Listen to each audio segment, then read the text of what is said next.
Here we have a 2018 Ford.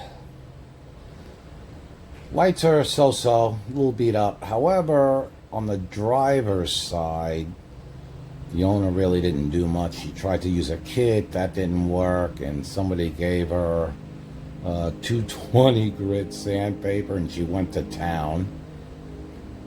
You could see it here. 220 grit, way too much for headlights, and you could see it's a mess. So I had to work on that one for a while. Pretty bad scratchers. But you'll see the end result. Looks great as usual. Look at this.